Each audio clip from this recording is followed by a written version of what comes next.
ফেসবুকের মধ্যে আলুর কেজি হঠাৎ করে দেখলাম রেট দিছে 40 টিয়া।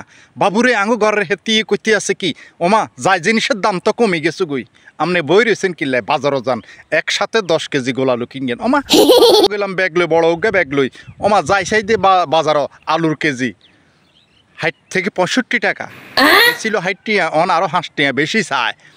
কয় ইন্ডিয়ার বর্ডারে কড়াকড়ি নিরাপত্তা চলতে আছে, আলু আইতে দিতেছে না, সব বন্ধ। এখন আপনি নিলে 65 টাকা দিয়ে নিতে হইব। যাই হোক কিতা করি আলু মাত্র 2 কেজি আনছি। আবার ফেসবুকে দেখলাম যে ওমা পেঁয়াজের কেজি 70 টিয়া। সেই পেঁয়াজ কিনতে গেছি আর কয় 120 টিয়া, হইলে নেন নাইলে নাই। পেঁয়াজ বন্ধ করে দিছে ইন্ডিয়ায়, আপনি ইলিশ মাছ বন্ধ করে দিয়েছেন, হেতারা পেঁয়াজ বন্ধ করে দিছে। তারপরে এই সমস্ত কাহিনী করতে আছে ব্যবসায়ীরা। ওমা ফেসবুকে দেয় এক রেট, বাস্তবে দেয় এক রেট আরও রেট। সুতরাং ফেসবুকের লগে ভাই বাস্তবের কোনো মিল নেই। স্বপ্ন স্বপ্নেই, স্বপ্ন কখনো বাস্তব হয় না ভাই।